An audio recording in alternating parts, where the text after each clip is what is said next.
এমন কিছু বিষয় যেগুলো সব নবীর সাথে ছিল। নাম্বার ওয়ান হচ্ছে রেভেলেশন। আরবি ইংরেজি বাংলা মিলাই বলতেছি, বুঝতেছেন তো? রেভেলেশনের আরবি হচ্ছে আল ওয়াহি, ওহি। সব নবীর কাছে ওহি দিয়েছে কে? ওহি ছাড়া কি নবী হওয়া যায়?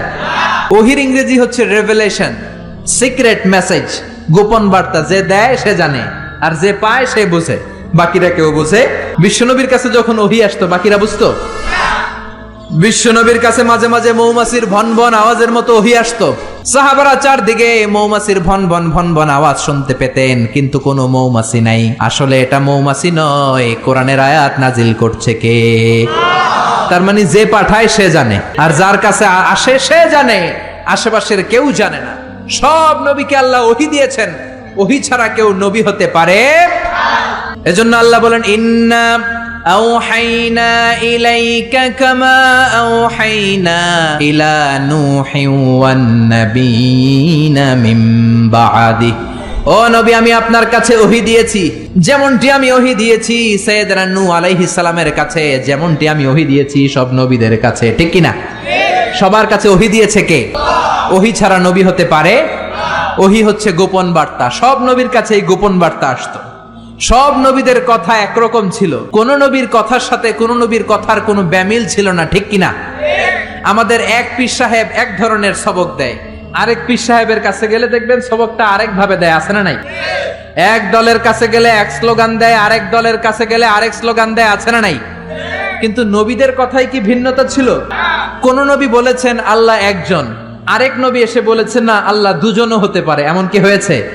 কোন নবী বলেছে আখেরাত আছে, আরেক নবী এসে বলেছে আখেরাত নাও থাকতে পারে, এরকম কি হয়েছে?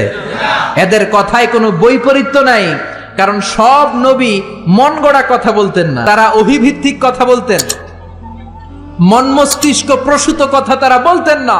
নবীদের কাছে কথা আসতো একটা হেডকোয়ার্টার থেকে। ওই হেডকোয়ার্টারটা কার? সবাই বলেন কার? এজন্য আল্লাহ বলেন, ওয়ামা ইয়ানতিকু আনিল হাওয়া ইন হুয়া ইল্লা ওয়াহয়ুন ইউহা। আমার নবী হাওয়া থেকে কথা বলেন না, মন গড়া কিছু বলেন না। রব্বুল আলামিন যখন নবীর কাছে ওহী পাঠিয়ে দেন, ওহী শুনে শুনে ওই কথা বলেন। ঠিক কি না? তাহলে বোঝা গেল সব নবীর কাছে আল্লাহ ওহী পাঠিয়েছেন, ওহী ছাড়া নবী হতে পারে। দুই নাম্বার হলো আল খুলুকুল হাসান। আল খুলুকুল হাসান মানে সুন্দর চরিত্র, গুড ক্যারেক্টারিস্টিক্স, ভালো চরিত্র। আমরা দেশে স্লোগান শুনি, আমার নেতার চরিত্র ফুলের মতো পবিত্র, আছে না নাই? জোরে বলেন, আছে না নাই? নামাজ নাই, এক ওয়াক্ত, আছে না নাই? এই যে আমার নানা তাফসীরুল কোরআন মাহফিলের জন্য পাগল, যেখানে আমার মাহফিল দৌড়ে ছুটে যায় সেখানে। ওনার বাড়িতেও গত বছর মাহফিল করিয়েছে। এরকম নেতার দরকার আমাদের সমাজে, আছে না নাই? সুখে দুঃখে থাকবে, মসজিদে যাবে, নামাজ পড়বে, ইসলামের পক্ষে থাকবে, এরকম নেতাকে আমরা নির্বাচিত করবো। চিল্লায় বলেন ঠিক কিনা? সে কোন দলের, সে কোন মতের, সে কি করে, ওটা দেখার বিষয় না। আমার দুঃখে সে আছে, দেশের কল্যাণকামী, 16 কোটি মানুষের কল্যাণকামী, ইসলামের পক্ষে থাকে, আলেম ওলামাদেরকে সম্মান করতে জানে, কোরআনকে সম্মান দিতে জানে, সেই হবে আমাদের নেতা। চিল্লায় বলেন ঠিক কিনা? এজন্য সব নবীকে আল্লাহ দিয়েছেন আল খুলুকুল হাসান, সুন্দর চরিত্র। আমার নবীর চরিত্র ফুলের চাইতেও পবিত্র। ফুলের মতো পবিত্র বললে আমার নবীর সম্মানকে খাটো করা হবে। আমার নবীর চরিত্র ফুলের চাইতেও, পা থেকে মাথা পর্যন্ত একটা দাগ ফেলানোর মতো জায়গা আল্লাহ রাখে নাই। চিল্লায় বলেন ঠিক কিনা? বন্ধুদের সাথে যেমন আচরণ করতেন, বিবির সাথে তেমন আচরণ করতেন, কর্মচারীদের সাথে তেমন আচরণ করতেন, জিহাদের ময়দানেও তেমন আচরণ করতেন। জোরে বলেন ঠিক কিনা? বিশ্বনবীর বিচার ছিল ইনসাফপূর্ণ বিচার। বিশ্বনবীর আচরণ ছিল মানবতার জন্য শান্তির আচরণ, শান্তির পয়গাম। বিশ্বনবীর ঘরেও মাঝে মাঝে ঝগড়া হতো, কারণ মানুষ তো, নাকি তারা ছিলেন ফেরেশতা? বিশ্বনবীর 11 জন বউ ছিল, কয়জন? জোরে বলেন, আরো জোরে। 2 জন ছিল দাসী। মাঝে মাঝে বিবিদের মধ্যে ঝগড়া হতো, বিশ্বনবী ইনসাফপূর্ণ বিচার করে মিটিয়ে দিতেন। বিশ্বনবীর একমাত্র কুমারী বউ ছিল মা আয়েশা। মা আয়েশা একবার পায়েস খাচ্ছিলেন। বিশ্বনবীর আরেক বউ নাম হচ্ছে সাফিয়া, তার ঘরে ঢুকে কথা প্রসঙ্গে ঝগড়া বাঁধিয়ে ফেললেন। তর্ক বিতর্ক, ঝগড়ার এক পর্যায়ে মা আয়েশা রেগে পায়েস নিয়ে মা সফিয়ার গালের মধ্যে পলিশ করে দিলেন। কি করে দিলেন? রাগের মাথায়। তারা মানুষ ছিলেন। সাফিয়া কান্না শুরু করে দিলেন। বিশ্বনবীর কাছে যে বললেন, ইয়া রাসূলুল্লাহ, ইয়া হাবিবাল্লাহ, দেখেন আপনার কুমারী বউ কি করেছে, কি করেছে। এই যে গালের দিকে তাকান, তাইলেই বুঝবেন কি করছে, কি করেছে। পলিশ করে দিয়েছে। বেশি আদর করেন তারে, একমাত্র কুমারী বউ লাইপে মাথায় উঠছে। এবার বিচার করেন। বিশ্বনবীর বিচারের পদ্ধতি হলো বাদী বিবাদী দুইজনের কথা শুনে তারপরে রায়। এই পন্থায় যারা বিচার করবে সেই বিচারে ইনসাফ থাকবে। আপনি এক পক্ষের কথা শুনে আরেক পক্ষের বিরুদ্ধে জেল জরিমানা ফাঁসি দিয়ে দিলেন, এটা সঠিক ইনসাফপূর্ণ বিচার নয়। চিল্লা এখন ঠিক কিনা? এরকম বিচার বাংলার জমিনে আছে না নাই? বিচার আসছে, কিছু ঘুষ দিছে, তার পক্ষে রায়। যে ঘুষ দিতে পারে নাই তার বিপক্ষে রায়, ঠিক কিনা? যে ঘুষ দিয়েছে তার সাক্ষীকে আসার সুযোগ দিয়েছে, যে ঘুষ দিতে পারে নাই তার সাক্ষীকে আদালতে আসতেই দেয়া হয় নাই। চিল্লা এখন ঠিক কিনা? বিচারের যে পদ্ধতি সেটা মেনটেন করা হয় নাই। যার বয়স যখন যত ছিল ওই হিসাবে বিচার করা হয় নাই। ঘুষ খাওয়া হয়েছে, হাজারো ধরনের কেলেঙ্কারি আছে না নাই? দুনিয়াতে বিচার হয় নাই, কিন্তু আখিরাতে বিচার আছে না নাই? গ্রামের সালিশি বিচার, সামাজিক বিচার, সুপ্রিম কোর্টের বিচার, রাষ্ট্রীয় বিচার, এই সবগুলোর বিচার একদিন হবে। চিল্লায় বলেন ঠিক কিনা? সব বিচারের আসল বিচার একদিন হবে কিয়ামতের ময়দানে। সেদিন হবে ফাইনাল খেলা। কোন খেলা? জোরে বলেন কোন খেলা? দুনিয়াতে যেমনি ফাইনাল খেলাতে গ্যালারি ভর্তি দর্শক, সেদিনের ফাইনাল খেলায় গোটা বিশ্বের সব নবী আর তার উম্মত সহ থাকবে সেদিনকার দর্শক। চিল্লায় বলেন ঠিক কিনা? বিশ্বনবী বললেন, সাফিয়া তোমার কথা শুনলাম, এবার আয়েশার কথা শোনার দরকার আছে না নাই? আয়েশারে ডাকো। আয়েশারে বললেন, আয়েশা, সাফিয়া এমন এমন বলেছে, আসলে তুমি এমন এমন করেছো নাকি বলো। আয়েশা বললেন, ইয়া রাসূলুল্লাহ, আসলে আমি এমন করেছি। যখন আমি এমনটা করেছি আমার মেজাজ গরম ছিল, পরে আমি বুঝতে পারলাম কাজটা করা ঠিক হয় নাই, তার গালে পায়েস মাখা ঠিক হয় নাই, আমি ভুল করেছি, ইয়া রাসূলুল্লাহ আমারে ক্ষমা করে দেন। এবার বিশ্বনবী দুইজনের কথাই শুনলেন, ঠিক কিনা? নাকি একজনের কথা শুনেই রায়? কয়জনের কথা? বাদী বিবাদী দুইজন সামনে আছে না নাই? এখন রায় দিলে এই রায়ে খুশি হবে কে? আরো জোরে বলেন কে? বিশ্বনবী বললেন, আমার রায় হলো কিসাস। আমার রায় কি? কিসাস মানে সমান সমান। কিসাস মানে আপনি খুশি দিছেন আমিও খুশি, আপনি গুতা দিছেন আমিও গুতা, আপনি বেসকি দিছেন আমিও বেসকি দিব, এটার নাম কিসাস। এটার নাম কি? বিশ্বনবী বললেন, আমার বিচার হলো কিসাস। ও আয়েশা, তুমি যেমনি সাফিয়ার গালের মধ্যে পায়েস দিয়ে পলিশ করেছো, সাফিয়াও পায়েস নিয়ে আয়েশার গালের মধ্যে পলিশ করে দাও। সুবহানাল্লাহ, কি সুন্দর বিচার। সাফিয়াও পায়েস নিয়ে আয়েশার গালের মধ্যে পলিশ করে দিল। সাফিয়াও হেসে দিল, আয়েশাও হেসে দিল, বিশ্বনবীও হেসে দিলেন। আরশের উপর থেকে খুশি হয়ে গেলেন কে? এজন্য সব নবীকে আল্লাহ দিয়েছে আল খুলুকুল হাসান, উত্তম চরিত্র। সকল নবীর চরিত্র ফুলের চাইতেও। 3 নাম্বার হলো তাওহীদ। সব নবী তৌহিদের দাওয়াত দিয়েছে। কিসের দাওয়াত? তৌহিদেরই মুর্শিদ আমার মুহাম্মাদের নাম বলো, মুহাম্মাদের নাম। আল্লাহর নাম জপলে বুঝতে পারি আল্লাহরই কালাম বলো, মুহাম্মাদের নাম। সুবহানাল্লাহ পড়েন। এজন্য রব্বুল আলামিন বলেন, সব নবীর একটা কমন দাওয়াত ছিল, সেটা হচ্ছে তাওহীদের দাওয়াত। সব নবীরা বলেছেন, ইয়া কওমি ইবুদুল্লাহা মা লাকুম মিন ইলাহিন গায়রু। আমার কওমের লোকেরা আল্লাহ ছাড়া কারো ইবাদত করো না। কি হলো তোমাদের? ইবাদত করলে করতে হবে একজনের, তিনি কে? ডাকতে হলে ডাকতে হবে একজনকে, তিনি কে? একদল আছে আল্লাহর কাছেও চায়, মসজিদেও যায়, দরগায়ও যায়, দুর্গায়ও যায়, আছে না নাই? এত জায়গায় যাওয়া যাবে না, এত জায়গায় কপাল ঠেকানো যাবে না। কপাল ঠেকাতে হবে একজনের কাছে, তিনি কে? এজন্য খবরদার, চাইতে হবে একজনের কাছে। মাজারে যে চাওয়া যাবে না, মরা লাশের সামনে দাঁড়িয়ে চাওয়া যাবে না, চাইতে হবে আল্লাহর কাছে। কেউ যেটা পারে না সেটা পারে কে? কেউ যেটা দেয় না সেটা দেয় কে? কেউ যেটা বোঝে না সেটা বোঝে কে? এটা হচ্ছে তাওহীদ, ওয়াননেস অফ গড। আল্লাহ যে এক, ওই এক আল্লাহর কাছেই চাইতে হবে। আল্লাহ ছাড়া কারো কাছে চাওয়া যাবে?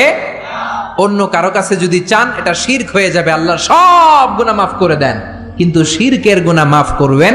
এজন্য হাদিসে কুদসিতে আল্লাহ বলেন, আমার কোন বান্দা যদি কিয়ামতের কঠিন ময়দানে পাহাড় পরিমাণ গুনাহ নিয়ে, সাগরের জলরাশি পরিমাণ গুনাহ নিয়ে হাজির হয়ে যায়। আর ওই গুনার মধ্যে যদি শিরকের গুনাহ না থাকে, আমি আমার বান্দার কাছে পাহাড় পরিমাণ ক্ষমা নিয়ে হাজির হয়ে যাব। এজন্য শিরক করা যাবে না, ডাকতে হবে একজনকে, তিনি কে? সব সময় আল্লাহর কাছে চাইব। পরীক্ষায় সফল হতে চান, চাইবেন কার কাছে? বিয়ে করতে চান, তাকওয়াপূর্ণ স্ত্রী চান, নেককার বিবি চান, দিতে পারে একজন, তিনি কে? নির্বাচনে সফল হতে চান, সফল করে দিবে কে? অসুস্থ সুস্থ হতে চান, সুস্থ করে দিবে কে? জীবনে ব্যর্থতা, সফলতা এনে দিবে কে? দরগায় যেয়ে চাইলে সফলতা আসবে? কবরের সামনে দাঁড়িয়ে চাইলে সফলতা আসবে? আল মাইয়িতু ফিল কবর কাল গরিকু ফিল বাহর। সাঁতার না জানা ব্যক্তি সাগরে পড়লে যে অসহায়, কবরে শুয়ে থাকা ব্যক্তি তার চেয়েও অসহায়। উনি আপনার কি করবে? করতে পারে একজন, তিনি কে? এটার নাম হলো তাওহীদ। এটার নাম কি? চিল্লায় বলেন, এটার নাম কি? আর তাওহীদে আমরা যারা বিশ্বাসী তাদেরকে বলে মুওয়াহিদুন। তাদেরকে কি বলে? আমরা সবাই হচ্ছে মুওয়াহিদুন, আমরা এক আল্লাহয় বিশ্বাসী। চিল্লায় বলেন ঠিক কিনা? 4 নাম্বার কমন বিষয় হচ্ছে সব নবীরা মাসুম ছিলেন। কি ছিলেন? সব নবীরা নিষ্পাপ ছিলেন। নবীদের ভুল ছিল না, নবীদের গুনাহ ছিল না। ছোটখাটো ডিসিশন মেকিং এ ভুল হলেও আল্লাহ দুনিয়াতেই ওটা সেটেল করে দিয়েছেন। চিল্লায় বলেন সুবহানাল্লাহ। সৈয়দনা আদমকে আল্লাহ বললেন ওই গাছের কাছে যেও না, শয়তানের ধোকায় পড়ে গেলেন, আল্লাহ দুনিয়ায় পাঠিয়ে দিলেন। বছরের পর বছর কাঁদলেন আর রব্বুল আলামিনের কাছে দোয়া করলেন। সবাই পড়েন, রব্বানা যালামনা আনফুসানা ওয়া ইল্লাম তাগফির লানা ওয়া তারহামনা লানাকুনান্না মিনাল খাসিরিন। আল্লাহ, আমি গুনাহ করেছি, অপরাধ করেছি, অন্যায় করেছি, জুলুম করেছি। তুমি যদি গুনাহ ক্ষমা করে না দাও, কেউ গুনাহ ক্ষমা করার মতো নাই। ঠিক কিনা? আল্লাহর ক্ষমার দরবার যে কত বিশাল আমাদের ধারণাই নাই, আপনি কল্পনাও করতে পারবেন না। You can't imagine. আল্লাহর রহমতের দরিয়া যে কত বড়। আপনি কত গুনাহ করছেন, অন্যায় করছেন, নামাজ ছেড়েছেন, মারে বকেছেন, জুলুম করেছেন, যত পাপই করেন, আল্লাহর রহমতের দরিয়া আপনার পাপের চাইতেও বড়। ঠিক কিনা? আপনার পাপ যদি হয় খালের পানির সমান, আল্লাহর দয়া সাগরের পানির সমান। আপনার গুনাহ যদি হয় পাহাড়ের সমান, আল্লাহর দয়া আকাশের সমান। চিল্লায় বলেন ঠিক কিনা? এজন্য নবীদের ভুল নাই, নবীদেরকে মাফ করে দিয়েছে কে? 4টা গেল, মোট 10টা বলবো। 10টা বলেই আলোচনা শেষ, কোনো ওঠা বসা নাই, মনোযোগ দিয়ে শুনেন। 5 নম্বরে হলো মুজিজা। সব নবীকে আল্লাহ মুজিজা দিয়েছেন। কি দিয়েছেন? সবাই বলেন মুজিজা। সবাই বলেন কি দিয়েছে? মুজিজা মানে মিরাকেল, অলৌকিক বিষয়। কারণ উনি যে নবী আমি বুঝবো কেমনে? উনি চোখ বন্ধ করে বলে এইমাত্র জিব্রাইল ওহী নিয়ে আসছে, হাসা কইছেন আমি জানি। কিন্তু উনি যদি মুজিজা দেখায় তাহলে বুঝবো উনি নবী। টু প্রুভ হিজ প্রফেসি, তার নবুয়তির প্রমাণ করার জন্য আল্লাহ মুজিজা দিয়েছেন। কত সুন্দর ইসলাম! নবীকে এমনি এমনি পাঠায় দেন নাই, সাথে করে মুজিজাও দিয়েছে। চিল্লা এখন ঠিক কিনা? সব নবীকে চমৎকার চমৎকার মুজিজা দিয়েছে কে? ইউসুফ আলাইহিস সালামের মুজিজা হচ্ছে তাবিরুল আহলাম। তিনি স্বপ্নের ব্যাখ্যা করতে পারতেন। কি করতে পারতেন? সবাই বলেন। আমরা স্বপ্ন দেখি কি দেখি না? ঘুমাইলেই স্বপ্ন দেখি রাজা হয়েছি, বাদশা হয়েছি, বাংলাদেশের মন্ত্রী হয়েছি। ঠিক কিনা? ওইটা দেখি এখনো টিনের ঘরেই শুইয়া রইছি। চিল্লা এখন ঠিক কিনা? আমরা এরকম স্বপ্ন দেখি, অদ্ভুত অদ্ভুত স্বপ্ন দেখি। অনেক ধরনের স্বপ্ন হয়, কিছু আছে আদগাসু আহলাম, এগুলোর কোনো মিনিং নাই, অর্থ নাই। কিন্তু কিছু কিছু স্বপ্ন আছে যেগুলোর কিছু মিনিং বা অর্থ আছে না নাই? কোন স্বপ্নের কি অর্থ শোনা মাত্রই সাইয়েদনা ইউসুফ বলে দিতে পারতেন, এক অক্ষর হেরফের হতো না। চিল্লা এখন সুবহানাল্লাহ। এটা হচ্ছে ইউসুফ নবীর মুজিজা। উনি যা বলতেন তাই হয়ে যেত। এজন্য স্বপ্ন দেখলেই ইচ্ছামতো কারো কাছে বলবেন না, ইচ্ছামতো কারো কাছে বলবেন না। স্বপ্ন আলেমের কাছে বলবেন অথবা শুভাকাঙ্ক্ষীর কাছে বলবেন। বিশ্বনবী বলেছেন, লা তাকুসুর রুইয়া ইল্লা আলা আলিমিন আও নাসিহ। তোমার শুভাকাঙ্ক্ষী কিংবা জবরদস্ত কোন বড় আলেমের কাছে ছাড়া স্বপ্নের কথা বলা যাবে না। কারণ ফাইন্নার রুইয়া তাকাউ আলা মা তুআব্বার। স্বপ্নের ব্যাখ্যা যেমন করা হয় ঠিক তেমনই হয়ে যায়। জোরে কোন ঠিক কিনা? মুহাম্মদ ইবনে সিরিন, ওনার সময়ে উনি সবচেয়ে বেশি ভালো স্বপ্নের ব্যাখ্যা করতে জানতেন। ওনার সময়ে এসে একজন লোক বলল, আমি একটা স্বপ্ন দেখেছি আমার ছেলেকে নিয়ে। কি স্বপ্ন? কয় আমার ছেলের পেট এত বড় হয়ে গেছে, মোটা পেট।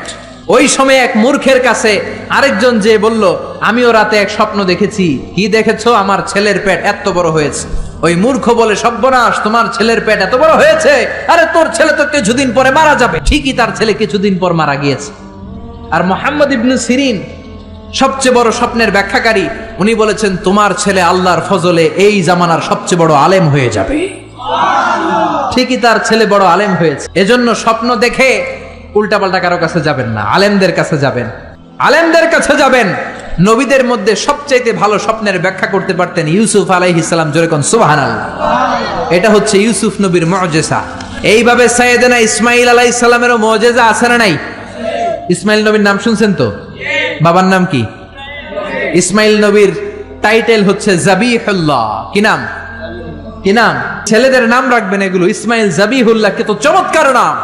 তাকে জবাই করতে যে বাপ বেটা এমন ইমানের পরীক্ষা দিয়েছে, ছেলে বাবা দুইজনেই গোল্ডেন এ প্লাস।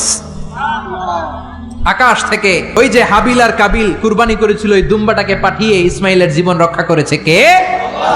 এই ইসমাইল নবীর জীবনের একটা মুজিজা আছে। ওই মুজিজাটা হচ্ছে ওনার পায়ের ধাক্কায় আল্লাহ জমজমের কুয়া সৃষ্টি করে দিয়েছেন। কোন সুবহানাল্লাহ।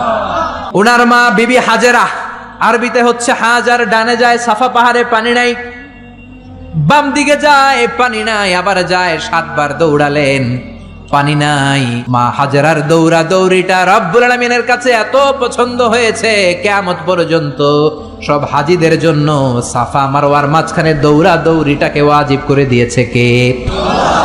এই যে জমজমের পানি। দুই দিকে দৌড়ালেন মা হাজেরা, মরুভূমির তপ্ত বালু, কোনো পানি নাই। এসে দেখে ইসমাইল কাঁদতেছে আর তার কান্নার পায়ের ধাক্কায় জমিন থেকে ফুরফুর ফুরফুর করে পানি বেরোচ্ছে। সুবহানাল্লাহ। উনি আরবি ভাষা জানতেন না, উনি ছিলেন সুরিয়ানি ভাষার মানুষ। কোন ভাষার? সুরিয়ানি। সুরিয়ানি ভাষায় পানি যদি মরুভূমির বালির সাথে মিশে যায় তো পানি তো পাওয়া যাবে না, পানি খেতে হবে না। এজন্য উনি বালি দিয়ে বাদ দিলেন। কি দিলেন? বাদ দিচ্ছিলেন। আর সুরিয়ানি ভাষায় বলতেছিলেন ঝাম ঝাম। ঝাম মানে হচ্ছে কেফ কেফ, থাম থাম, পানি চলে যাস না, পানি তুই থাম। ওনার মুখের এই দুইটা শব্দ ঝাম ঝাম আল্লাহর কাছে এত ভালো লেগেছে, কিয়ামত পর্যন্ত এই কুয়ার নাম আল্লাহ ঝামঝামের কুয়া বানিয়ে দিয়েছেন। কোন সুবহানাল্লাহ। ইসমাইলের পায়ের ধাক্কায় জমজমের কুয়া। হাজার হাজার লক্ষ লক্ষ মানুষ জমজমের কুয়ার পানি খায়, কিন্তু পানির কমতি পড়ে। প্রতিদিন 2 লক্ষ উমরার ভিসা গোটা ওয়ার্ল্ডে সৌদি সরকার এম্বাসিগুলোতে ইস্যু করে। 2 লক্ষ মানুষ পানি নিয়ে যায়। আগে হাজী সাহেবানরা এরকম গ্যালান ভরে ভরে আনতো, এখন গ্যালান ভরে আনতে দেয় না। এখন যেই এয়ারপোর্ট থেকে ফ্লাই করে আপনি আপনার দেশে চলে যাবেন, ওই এয়ারপোর্টে সুন্দর একটা প্রজেক্ট আছে, জমজম প্রজেক্ট। 5 লিটার জমজমের পানি 9 রিয়াল দাম রাখে। এটা দিয়ে সৌদি আরবের অনেক ব্যবসা। তুই সৌদির ব্যবসার কথা বলতে গেলে অনেক ব্যবসা আছে। 9 রিয়াল করে তারা রাখে। প্রতিদিন 2 লক্ষ উমরাকারী জমজমের পানি 5 লিটার করে নিয়ে যায়। 2016 সালে সৌদি আরবের ধর্ম মন্ত্রণালয়ের রিপোর্ট অনুযায়ী 16 সালে হজ করতে এসেছিল 19 লাখ হাজি। তার মধ্যে ইন্টারন্যাশনাল হাজি 15 লাখ, সৌদি হাজি মানে ন্যাশনাল হাজি 4 লাখ। 15 আর 4 লাখ কয় লাখ? এটা 16 সালের রিপোর্ট। 17 সালে হাজিদের সংখ্যা 20 লাখ ছাড়িয়ে গিয়েছে। এই 20 লক্ষ হাজি তাদের দেশে ফিরে যাওয়ার সময় 5 লিটার করে জমজমের পানি নিয়ে যায়। কিয়ামত পর্যন্ত গোটা বিশ্বের মানুষ জমজমের পানি খাবে, কিন্তু এই জমজম কুয়ার পানি 1 ইঞ্চিও নিচের দিকে নামবে না। কোন সুবহানাল্লাহ। কারণ এটা সাইয়েদনা ইসমাইলের মুজিজা, পায়ের ধাক্কায় বেরিয়েছে। জোরে কোন ঠিক কিনা? বিশ্বনবী যে রাতে মেরাজে যাবেন, ওই রাতে জিব্রাইল আলাইহিস সালাম বিশ্বনবীকে ঘর থেকে বের করলেন, হাতিমে কাবায় বসালেন। মেরাজের রাত্রিতে বিশ্বনবীর গলা থেকে নাভি পর্যন্ত ছুরি দিয়ে কেটে ফেললেন। এটাকে বলে ওপেন হার্ট সার্জারি। কি বলে? এই বিশ্বনবীর সিনা চাক, এটাকে কি বলে? শাক্কে সাদর, সিনা চাক, ওপেন হার্ট সার্জারি এখান থেকে আবিষ্কার হয়েছে। চিল্লায় পড়েন আল্লাহু আকবার। জিব্রাইল বিশ্বনবীর বুকটাকে ছিঁড়ে ফেললেন, বিশ্বনবীর অন্তরটাকে বের করলেন, কলিজাটাকে বের করলেন। তারপর জমজম কুয়ার পানি দিয়ে ওই কলিজাটাকে ধৌত করলেন। পড়েন সুবহানাল্লাহ। জমজম কুয়ার পানি দিয়ে ধৌত করা হয়েছে। এটা হচ্ছে সাইয়েদনা ইসমাইলের মুজিজা। চিল্লায় পড়েন আল্লাহু আকবার। সব নবীকে মুজিজা দিয়েছে কে? সুলাইমান আলাইহিস সালামের মুজিজা হচ্ছে ওয়া উল্লিমনা মানতিকাত তাইর ওয়া উতিনা মিন কুল্লি শাই। উনি পাখির ভাষা বুঝতেন। আপনি পাখির ভাষা বুঝেন? আমি বুঝি? পৃথিবীর কেউ বুঝে? যে কোনো পাখি কথা বললেই সুলাইমান আলাইহিস সালাম পাখির ভাষা বুঝে ফেলতেন। চিল্লায় পড়েন আল্লাহু আকবার। আবার আল্লাহ ওনাকে একটা স্পেশাল সিকিউরিটি বার্ড দিয়েছেন, সিকিউরিটি বার্ড। এটার নাম হচ্ছে হুদহুদ। কি নাম? সবাই বলেন কি নাম? কোরআনে এই পাখির নামটা আছে হুদহুদ। কি নাম? হুদহুদ।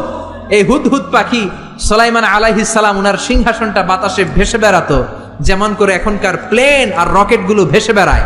সিংহাসনও ভেসে বেড়াতো ওনার হুদহুদ সিকিউরিটি বার্ড, এটাও ভেসে বেড়াতো। এটার কাজ ছিল কোথায় পানি আছে পানির সন্ধান দেয়া।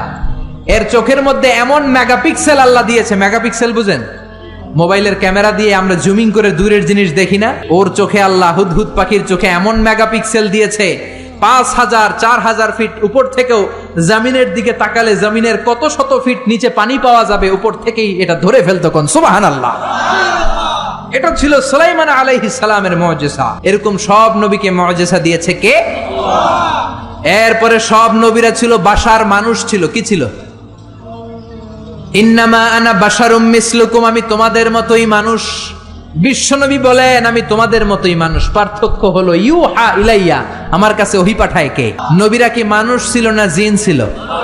সবাই বলবেন মানুষ না জিন? মানুষ না ফেরেশতা? নবীরা অসুস্থ হতেন, নবীরা ব্যথা পেতেন, নবীরা বিপদে পড়তেন, নবীরা জন্মগ্রহণ করতেন দু একজন নবী ছাড়া। আদম আলাইহিস সালামের মাও নাই, বাবাও নাই। ঈসা আলাইহিস সালাম মা আছে, বাবা নাই। বাকি সব নবী মায়ের পেট থেকে এসেছেন। চিল্লায় এখন ঠিক কিনা? তারা আহত হলে টকটকে রক্ত বেরোতো, ওনাদের ক্ষুধা লাগতো, ওনারা বাজারে যেতেন, বিয়ে করতেন, সন্তান হতো, এন্তেকালও করতেন। চিল্লায় বলেন ঠিক কিনা? এরপরে সব নবীরা পুরুষ ছিলেন। কি ছিল? নারী নবী ছিল? কেউ জানলে আমারে বলেন, আমি জানি না। নারী কোন নবী ছিল? হিজরা কোন নবী ছিল? সব নবী ছিল পুরুষ। কি ছিল? এই প্রত্যেকটার দলিল আছে, বলতে গেলে লম্বা সময় লাগবে। সর্বশেষ সব নবীরা আহইয়াউন ফি কুবুরিহিম ইউসাল্লুন, সব নবীরা তাদের কবরে জীবিত, সালাম দিলে সালাম শুনে। চিল্লায় এখন ঠিক কিনা? নবীদের লাশ পচেও না, গলেও না। বিশ্বনবী বলেন ইন্নাল্লাহ হাররামা আলাল আরদিয়ান তাকুলাদ সাদাল আম্বিয়া, রব্বুল আলামিন জমিনের জন্য হারাম করে দিয়েছেন নবীদের লাশ পচবে না, গলবে না, কিয়ামত পর্যন্ত অক্ষত অবস্থায় কবরে আছে না নাই? 9 নাম্বার রাইল গানাম, সব নবীরা পৃথিবীতে রাখাল ছিল। কি ছিল? জোরে বলেন, চিল্লায় বলেন। সাহাবীরা বললেন ইয়া রাসূলুল্লাহ এটা কি বললেন? বিশ্বনবী বললেন হ্যাঁ, বুখারীর বর্ণনা মা মিন নাবিয়িন ইল্লা রাআল গানাম, এই দুনিয়ায় যত নবী ছিল সব নবীরাই রাখালগিরি করেছে। সাহাবারা বললেন আপনিও করছেন নাকি? বিশ্বনবী বললেন হ্যাঁ হ্যাঁ, মক্কার জমিনে কুরাইশদের ছাগল পেলে পেলে আমি টাকা কামাই করেছি। সুবহানাল্লাহ। আপনি যত বড় নবীর ইতিহাস পড়েন না কেন, সব নবীকে রাখাল হিসেবে পৃথিবীতে পাঠিয়েছে কে? কারণ রাখাল বড় কঠিন একটা চাকরি, এই ডিউটিটা বড় কঠিন। ছাগল যারা পালছেন তারা জানেন। ছাগল পালছেন না? যেহেতু আশেপাশে গ্রাম আছে, আমিও ছাগল পেলেছি, তবে কুরবানির আগে 10-15 দিন যত সময় পেয়েছি ছোটবেলা ছাগল পেলেছি। ছাগলের রশি ধরে ডানে টান দিলে এটা বায়ে যায়, আছে না নাই? ছাগল পৃথিবীর টেরা প্রাণী। সারা সপ্তাহ আপনি ব্যস্ত, সময় পান না। ভাবলেন শুক্রবার আমার অফিস নাই, আমিও গোসল করি, এটারও পুকুরে নিয়ে গোসল করাই। এটা রশি ধরে টান দিবেন সামনের দিকে, ওর বাপের কিরাও খামি দিয়া দাঁড়ায় থাকবে। আপনি যত টানেন গায়ের জোর দিয়ে ওইটা সামনের দিকে যাবে না, যাবে পিছনে। জোরে কোন ঠিক কিনা? এজন্য আল্লাহ বুঝাতে চাইলেন আগে ছাগল পালো, আগে ছাগলগুলারে ভালো করো। কিছুদিন পরে ছাগলের রাখালি যদি করতে পারো, কিছুদিন পরে মানুষের রাখালগিরি করতে পারবা। ঠিক কিনা? কারণ মানুষের মধ্যেও কিছু টেরা প্রাণী আছে না নাই? টেরা মানুষ ভালোটা বোঝে না, খালি মন্দটা। ডাইনে যাইতে চায় না, খালি বায়ে যাইতে চায়, আছে না নাই? এজন্য আল্লাহ বললেন ছাগল পালো। ছাগল পাললে আপনার মনটাকে নরম করে দিবে কে? মূসা আলাইহিস সালাম সবচেয়ে জাদরেল এবং মেজাজওয়ালা নবী ছিলেন। উনার থাপ্পড় খেয়ে ফেরাউনের বাবুর্চির সাথে সাথে শেষ। উনার বাম হাতের থাপ্পড় খেয়ে, ডান হাতের থাপ্পড় খেয়ে মালাকুল মাউত আজরাইল তার একটা চোখ হারিয়েছে। যেরকম ঠিক কিনা? এই নবীকে দিয়েও ছাগল চড়িয়েছে কে? 1 বছর নয়, 2 বছর নয়, টানা 10 বছর মূসা নবী ছাগল চড়িয়েছেন। শোয়েব আলাইহিস সালামের বাড়িতে উনি যখন গেলেন, শোয়েব বলল কালকে থেকে ডিউটি পালন করবা। কারণ শোয়েব নবী দেখলেন আমার মেয়ের বয়স 8 বছর। কয় বছর? চিল্লায় বলেন কয় বছর? আমার মেয়ের বয়স হচ্ছে 8 বছর। আর 10 বছর যদি এই লোকটারে আমার বাড়িতে ডিউটিতে রাখা যায়, আমার মেয়ের বয়স হবে কয় বছর? 18তে বিয়ে দেওয়ার সুযোগ আছে না নাই? বাংলাদেশ সরকারও তো নিয়ম করছে 18 কমে বিয়ে দেওয়া যাবে, আইনত দণ্ডনীয়। চিল্লায় বলেন ঠিক কি না? 10 বছর ডিউটি করলেন, প্রথম দিন ডিউটি করতে যায় দেখে সর্বনাশ, ছাগলের পাল ঢুকাইতে হবে খোয়ারে। উনি ডান দিকে যায়, ছাগল দৌড় দেয় বায়ে, উনি বাম দিকে যায়, ছাগল দেয় ডাইনে। ঘামতে ঘামতে মুসা নবী অজ্ঞান। উনি একটা গাছের লাঠি ভেঙেছে, লাঠি দিয়ে পিটায়া ছাগল গুড়ারে আধা মরা করেছে, কিচ্ছু করতে পারে না। প্রতিদিন পালতে পালতে 10 বছর ছাগল পালতে পালতে যখন মাথাটা ঠান্ডা হয়েছে, তখন ডিউটি মুক্ত করেছে কে? আল্লাহ। এজন্য নবীরা হচ্ছে আমাদের জীবনের মডেল। সালমান খান, শাহরুখ খান, ঋত্বিক রোশন কোন নায়ক, কোন ক্রিকেটার, কোন ব্যান্ড সঙ্গীত তারকা আমাদের মডেল নয়। চিল্লায় এখন ঠিক কিনা? মা আসিয়া, খাদিজা, আয়েশা, ফাতেমা হচ্ছে আমাদের বিবিদের, আমাদের বউদের, আমাদের বোনদের মডেল। চিল্লায় বলেন ঠিক কিনা? এজন্য নবীরা যেভাবে সবর করেছে, ওইভাবে সবর করে দাওয়াত দেওয়ার দরকার আছে না নাই? নবীদের পথে যদি থাকতে চাও, কেউ তোমারে ফুলের মালা গলায় দিবে না, তোমারে জেলে ঢুকাবে। চিল্লায় এখন ঠিক কিনা? বিপদ আসবে, হুমকি আসবে, ধমকি আসবে, কিন্তু বিপদকে ভয় পাওয়া যাবে না। নবীদের পথে আমরা থাকতে চাই। রাজি আছেন তো? সবাই রাজি আছেন? কালেমার পতাকা বাংলার জমিনে আমরা পথ পথ করে দু চোখ দিয়ে দেখে যেতে চাই। রাজি আছো মুসলমান? কারা কারে রাজি? দুহাত উঁচু করে আল্লাহর দেখা।